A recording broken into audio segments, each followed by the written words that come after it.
Hi everybody, Martin at Flicking Feathers again. This is part 2 of the Time with Deer Hair Primer. I'm going to be looking at choosing your hair and different hook choices that you might want if you're going to be stacking or spinning deer hair for like bass bugs, that kind of thing. So let's look at hair first. Excuse me. Not all deer hair is created equal. Some of it's better than others.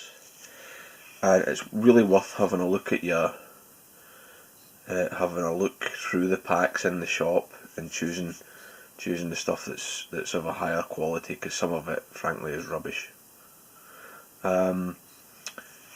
So different hairs from different animals have got different sort of qualities. You don't have to use just white-tailed deer. A lot of the spinning hair, like this stuff, it's just the belly hair that you would buy. That would be like white-tail body, white-tail belly probably for the most part.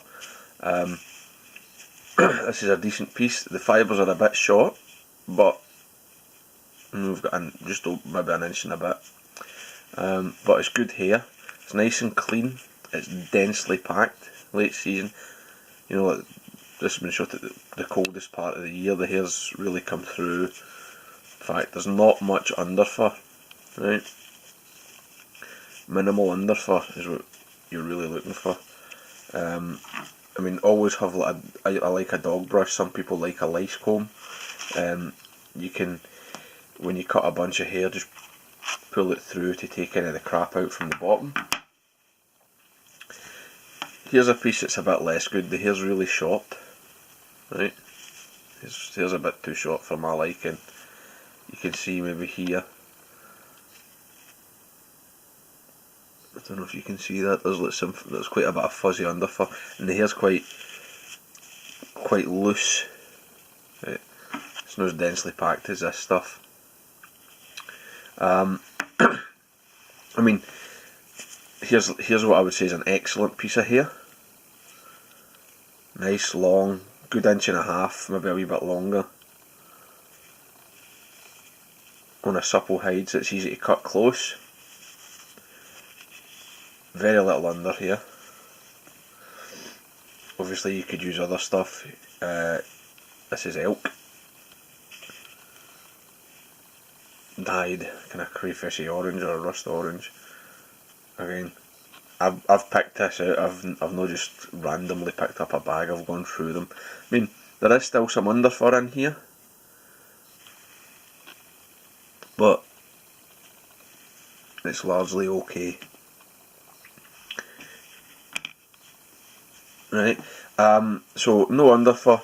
It shouldn't. If you can take it out the pack, take it out the pack and have a look. If it's not belly hair, you want a kind of fairly distinct band of where the hair goes solid. That's where the colour changes, right? I mean, this is if you're tying collars or whatever. This is kind of important. Again, assuming it's not bleached and dyed, but that's a good sign if you've got like quite a clear line. The hair you should feel like the coarse texture of the hair if you rub your fingers on it. Right? If it's really smooth and it's like silky feeling, there's too much underfur, and it's probably not worth hanging on to. Right. So go through it. Long hair. Check for underfur. You want a minimal amount of underfur. Nice, tightly packed. I mean, here's a great piece.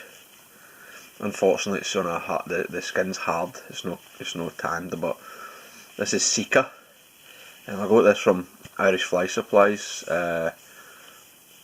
Sam's quite willing to kind of go through and have a look at the stuff for you, usually, if you ask him. You know, it's a really good chunk, great for spinning. It's also good for like muddlers and hedgehogs and stuff, where you don't need to stack it the same. But it's a really good piece of hair. This is maybe an example of a less good piece. This is just hairline, white, short, loose hair.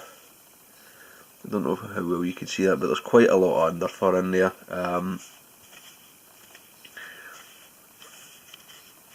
I only picked this up because it was the best that was in the shop at the time, but it's no great. Normally this would not be the one that I pick. Right, so don't just pick up any, have a look through, always worth checking, and have a brush of some description. I like the poodle brush, lice brush is fine as well. So we've covered basically all the materials except for hooks. So hooks that I like to use for bass bugs are Gamakatsu B10S,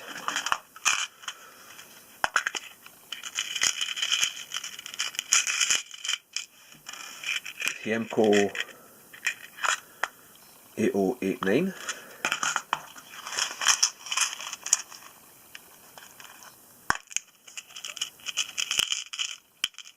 and Gamakatsu SL12 or S10S 4H.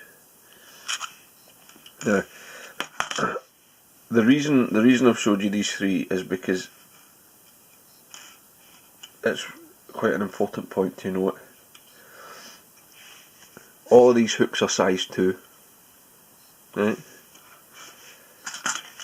Size 2 S10S 4H, a size 2 B10S, and a size 2 8089. So, I mean, don't just buy one style of hook because it's the hook you use or whatever. Find hooks that you like. These two have got quite a similar profile, similar shape. The bend's a bit longer, more continuous in the Tiemco than it is in the Gamakatsu, but it's also a much bigger hook. Right? I mean, the size 2 8089 is still bigger than a 1/0 B10S, so that's something to consider depending on your target fish, and your, you know. So a 2 is not a 2 is not a 2. Here's even smaller, but it's a salt waterproof hook. Really strong, really good hook. I like it for a lot of things. I tie all my clouds or minnows in these for fresh and salt water as well. But again, it's up to you. So be aware of the different sizes. Use different kinds. A hook that I know a lot of people like, but I don't use it very often, is the Mustad Bass Bug Stinger.